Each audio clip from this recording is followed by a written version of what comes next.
आज हम हिंदी पढ़ेंगे। हिंदी में हमारा टॉपिक है वर्णमाला। सबसे पहले हम ये जानेंगे वर्णमाला होती क्या है।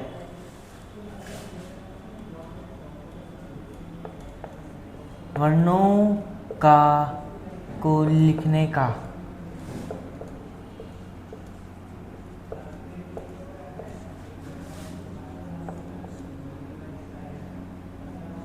क्रमबद्ध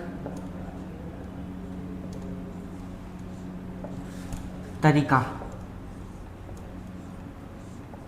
वर्णमाला कहलाता है।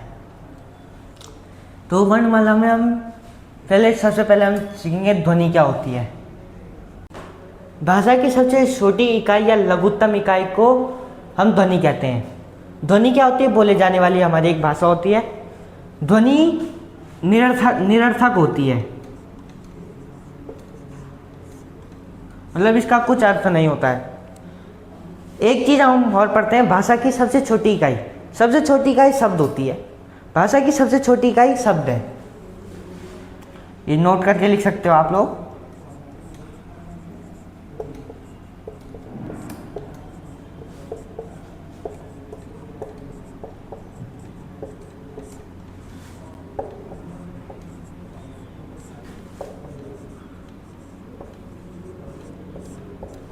शब्द, भाषा की सबसे छोटी इकाई शब्द होती है। अब वर्ण लोग लो स्टार्ट।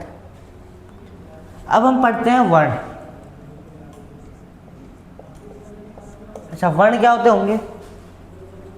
भाषा की सबसे छोटी इकाई या लघुत्तम इकाई को हम वर्ण कहते हैं।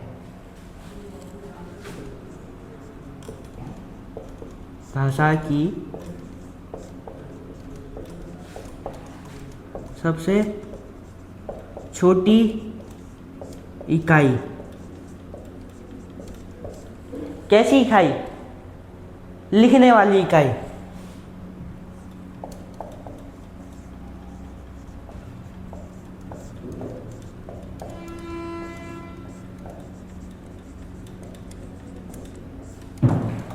अच्छा, अभी हमने पहले ऊपर पढ़ा था ध्वनि। ध्वनि, वर्ण, ये दोनों ही भाषा की सबसे छोटी इकाई है। पर इन दोनों के बीच में अंतर कैसा है? ध्वनि हम उच्चारित करते हैं ध्वनि को, वर्ण हम लिखते हैं, जिससे हम अक्षर लिखेंगे उसे हम वर्ण कहेंगे। वो भी छोटी इकाई है हमारी। ध्वनि और वर्ण दोनों छोटी इकाई हैं, पर अंतर क्या है? ध्वनि उच्चारित होती है, वर्ण लिखे जाते हैं। अब जैसे पढ़ते हैं ध्वनि और वर्ण में अंतर। ध्वनि और वर्ण में सिंपल सा अंतर है। दोनों ही पहले तो सबसे पहले तो उनकी वो देखो कि दोनों ही हमारी छोटी इकाई हैं। किसकी? भाषा की। पर अंतर यह है, ध्वनि को हम उच्चारित करते हैं। हमारी बोले जाने वाली भाषा ध्वनि जो हमारे मुख से निकलती है वो ध्वनि होती है। अब जैसे मैं आप सबको बोल रहा हूँ तो मैं ध्वनि के माध्यम से आपको मेरी आवाज़ सुनाई दे रही है। अब वर्ण हम लिख सकते हैं। हमारी लिपि कैसी है? देवनागरी लिपि है। हिंदी की लिपि देवनागरी है। हिंदी देवनागरी लिपि में लिखी जाती है।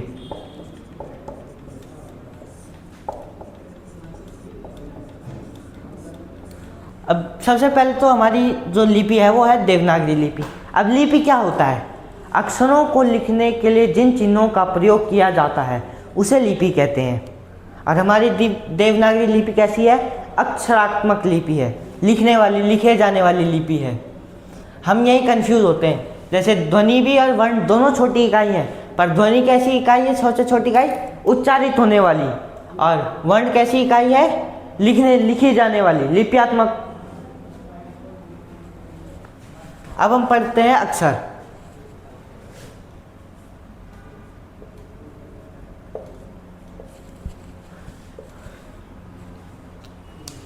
अच्छा, अक्षर होते क्या हैं? वर्ण को जब स्वरों से जोड़ा जाता है तो वो अक्षर का निर्माण करते हैं। वर्णों को स्वरों के साथ लिखना। अब उदाहरण के तौर पे हम देखते हैं कमल।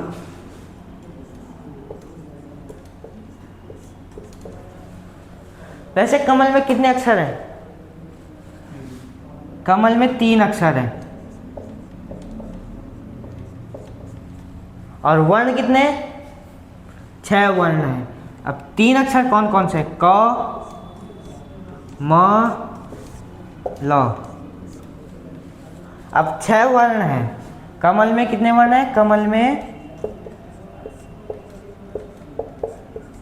6 वर्ण हैं। अब कमल का हम वर्ण विच्छेद करेंगे तो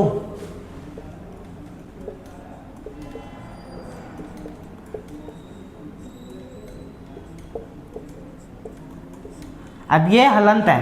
जब अक्षर से स्वर अलग हो जाता है तो वो जो व्यंजन होता है वो अस्वतंत्र हो जाता है।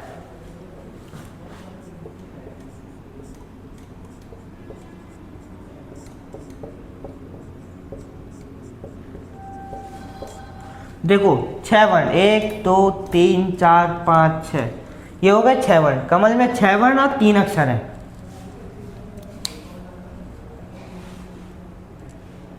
अभी तक हमने वर्णमाला का बेसिक पढ़ा। अब हम पढ़ते हैं वर्ण क्या होते हैं। अच्छा, अभी मैंने बताया जैसे कि वर्ण भाषा की सबसे छोटी इकाई है। कैसी इकाई है? लिखने वाली सबसे छोटी इकाई है। वर्ण को हम 2 भागों में पढ़ते हैं, स्वर, व्यंजन। अच्छा, स्वर कैसे होते हैं और व्यंजन क्या होते हैं? स्वर होते हैं स्वतंत्र रूप से लिखे जाते हैं। व्यंजनों को लिखने के लिए स्वरों की आवश्यकता होती है। अब हम पढ़ेंगे स्वर।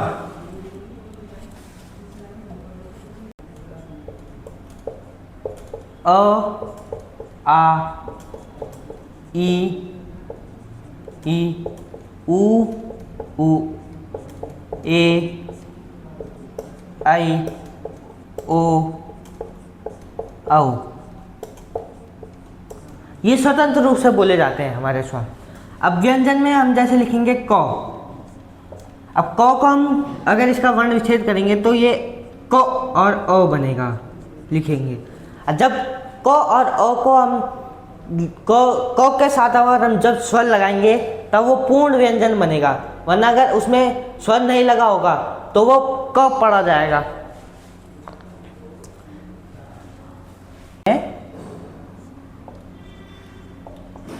अब उसमें से 11 तो स्वर होते हैं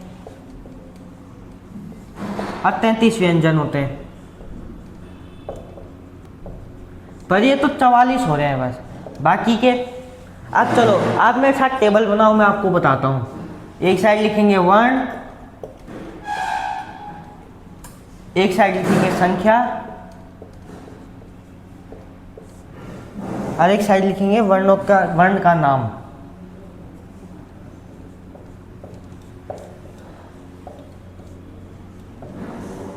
अच्छा, वर्ण सबसे पहले स्वर। वर्ण में हम सबसे पहले देखते हैं स्वर आते हैं हमारे अ, आ, ई, औ तक। इनकी संख्या होती है 11। ये होते हैं अ से औ तक। उसके बाद आते हैं हमारे अयोगवा, अयोगवा। ये भी स्वर में गिने जाते हैं पर ये इनको अलग से लिखते हैं हम। ये इनकी संख्या होती है 2। ये होते हैं अंग और अह। ये अनुस्वार और ये विसर्ग होता है। उसके बाद हम पढ़ते हैं व्यंजन। व्यंजन की संख्या कितनी होती है? अभी 33 व्यंजन है। ये होता है आपका क से लेकर ह तक। अब क से ह तक तो हो गया, अक्षर ज्ञ स्वर। ये संयुक्त व्यंजन होते हैं हमारे, अक्षर ज्ञ स्वर।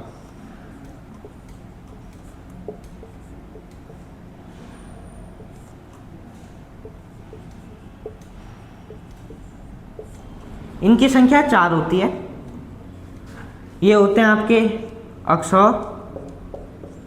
त्र, ज्ञ, स्र। अब हमारे पास इनका टोटल करेंगे तो ये हो रहे हैं 50। अभी हमारे 2 व्यंजन छूट गए। कौन से छूटे? द्विगुण व्यंजन। द्विगुण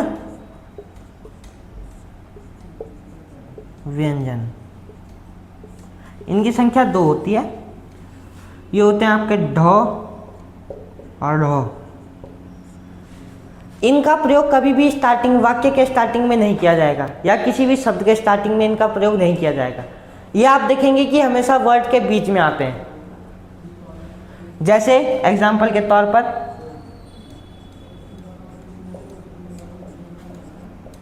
गढ़वाल,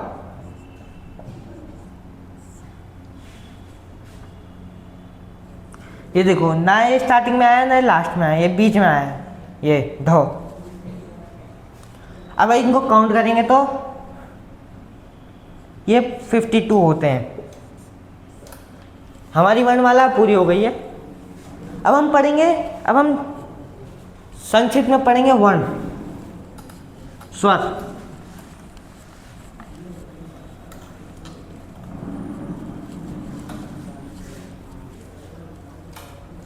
अब हम स्वर स्टार्ट करते हैं। अब हम संक्षिप्त में पढ़ेंगे स्वर।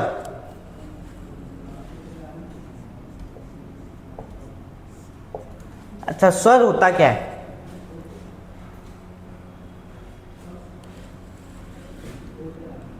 जिन वर्णों को हम स्वतंत्र रूप से लिखते हैं वो स्वर कहलाते हैं। जिन वर्णों को स्वतंत्र रूप से लिखा जाए,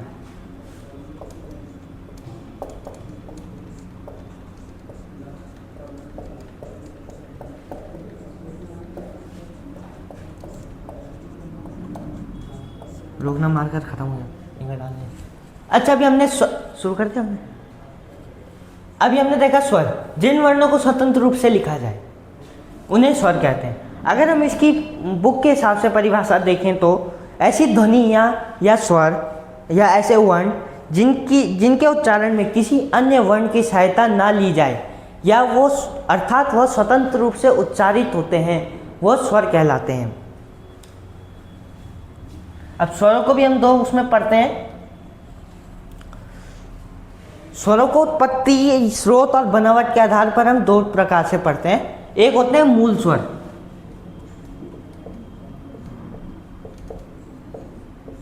और एक होता है दीर्घ स्वर।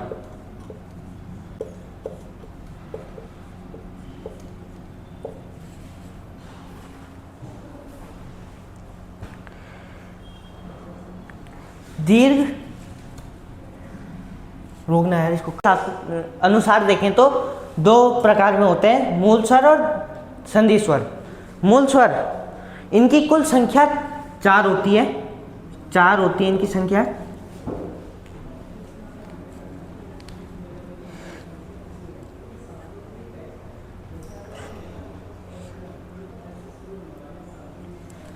ये इनको किसी की सहायता नहीं लेनी पड़ती है। ये मूल स्वर होते हैं जिनका हमको इतिहास नहीं मिलता है। ये होते हैं आपके 4, अ, ई, उ और री, जिनको हमको उच्चारित करने में कम समय लगता है, वो मूल स्वर है। संधि स्वर, संधि स्वर की संख्या 7 होती है।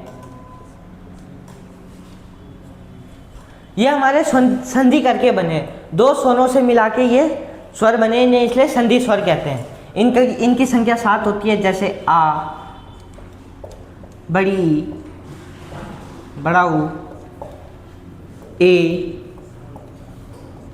आई, ओ, औ।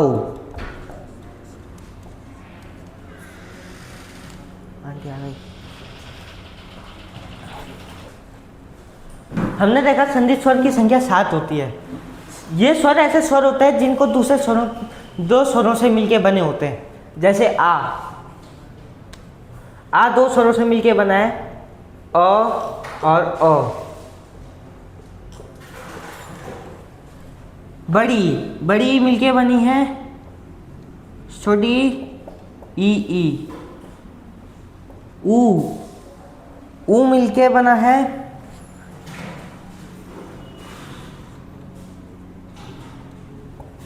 ए। अ धन छोटी ई।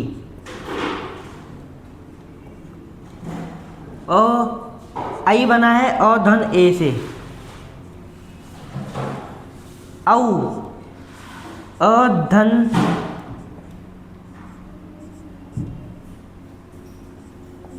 यही है ऊ अ धन छोटा ऊ से। औ बना है अ धन ओ। देखा आपने संधि मूल स्वर अलग अलग है, इनका कोई इतिहास नहीं मिलता है। संधि स्वर को बनाना पड़ता है।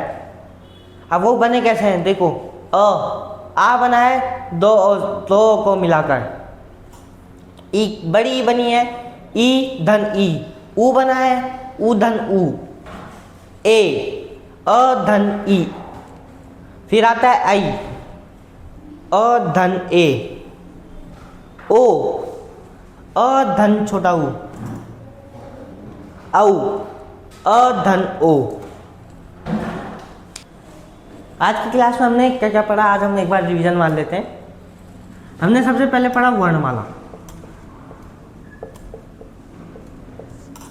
वर्णमाला क्या होता है? वर्णों का क्रमबद्ध लिखने का तरीका वर्णमाला कहलाती है। उसके बाद हमने पढ़ी ध्वनि। ध्वनि क्या है? भाषा की सबसे छोटी या लघुत्तम इकाई, पर कैसी इकाई? बोली जाने वाली छोटी इकाई। फिर हमने पढ़ा वर्ण। वर्ण भाषा की सबसे छोटी इकाई, पर कैसी इकाई? लिखी जाने वाली इकाई। उसके बाद हमने इनके बीच का अंतर पढ़ा।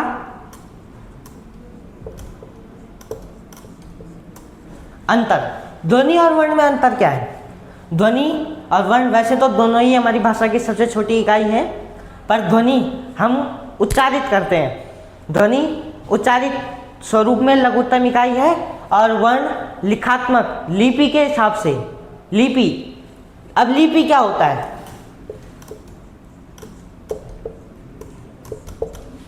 लिपि अक्षरों व वर्णों को लिखने के लिए जिन चिन्हों का प्रयोग होता है वो लिपि कहलाते हैं।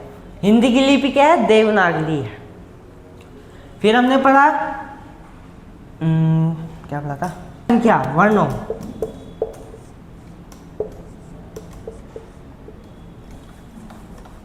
फिर हमने पढ़ा अक्षर।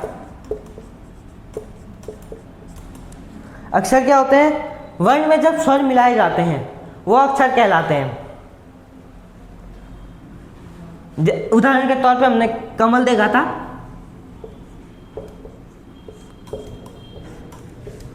तीन अक्षर होते हैं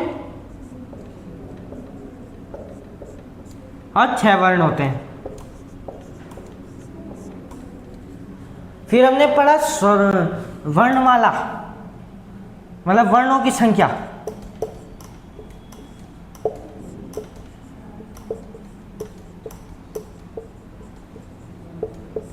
हमारी वर्णों की संख्या 52 होती है।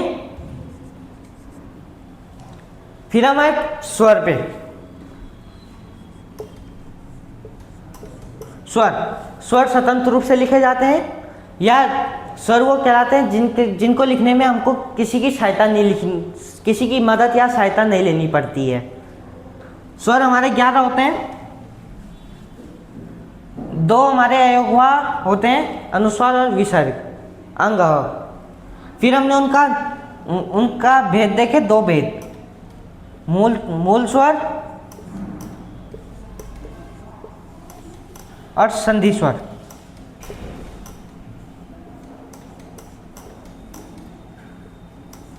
मूल स्वर, इनका इतिहास नहीं मिलता है। इनको लिखने में किसी की आवश्यकता नहीं होती है और कम समय लगता है उच्चारण में। इनकी संख्या 4 होती है अ,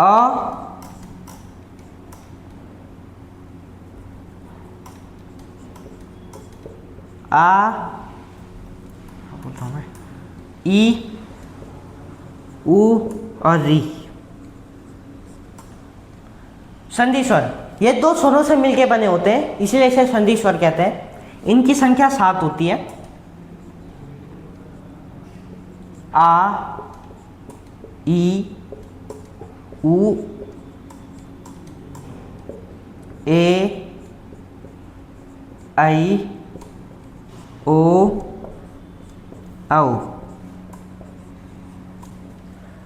अब इसके आगे हम पढ़ेंगे स्वरों का विभाजन। स्वर किस किस प्रकार से विभाजित